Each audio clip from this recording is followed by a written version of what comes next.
Hypermasculinity. What are they? And why was it a big deal for me growing up and for other trans people?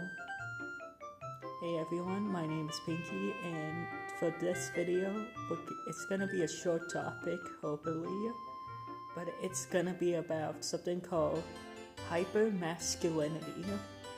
Trans people experience this whenever they're trying to double down on their gender, and mainly the gender they were assigned at birth. And for a trans man, that includes like growing out your hair super long, wearing more makeup. And for trans women, it's like going to the gym, shaving your head, like any form of masculinity. And I should know this because I was a victim of this. I can't remember when it started. Maybe it was around when I was 19 years old, but I started working out a lot more. I became kind of like lean and ripped from a few pictures, but also I did something weird, which is I took a lot of shirtless pictures of myself, and that is because I was so insecure about my body. I figured might as well start taking pictures to help me feel more secure about my chest. Then finally, on my 20th birthday, I did something that I never thought I would do, out of a thing for radical change. This is before I found out I was trans. I shaved my head completely bald.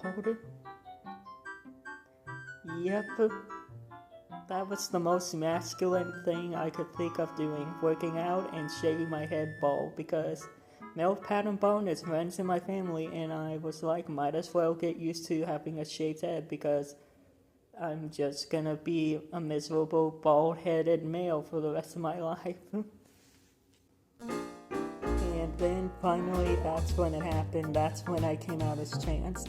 Also, another thing that I did was I purposely would lower my voice in videos to make it sound deeper than what it actually was.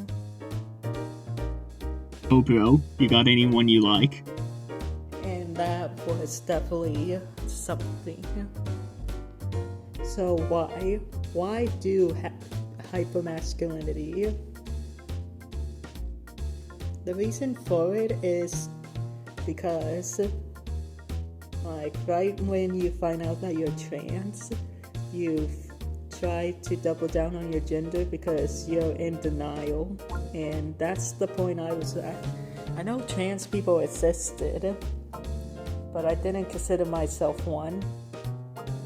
Maybe a femboy at best, but I couldn't be trans. I couldn't be a girl, right? And that's what I did to honestly stop myself from giving into something that I thought was not me, by doubling down on something that clearly was not me either. So that sucked.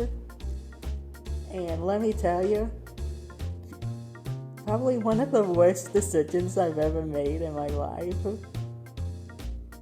because it took me 2 years to grow out my hair to the point that it can be feminine, and then to cut it again. And by the way, I have cut my hair, like, and gave myself a bit of a pixie cut now, so this model is going to get a new hair design, and 3, 2, 1. Oh, one last thing I completely forgot about, and this is when I realized I also tried to grow a mustache and a goatee, and it was to the point that I started getting stubble.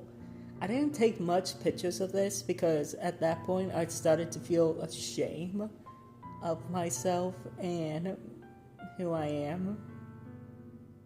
And it got really to the point that I did so much weird stuff to try to stimulate growth on my goatee and mustache, which is to like basically just like mess with my chin by rubbing it with my fingers. And same thing go for my mustache.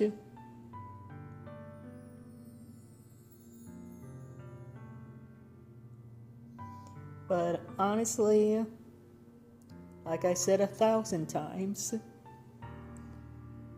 I would not go back to the way I was before because I've never been much happier in my life.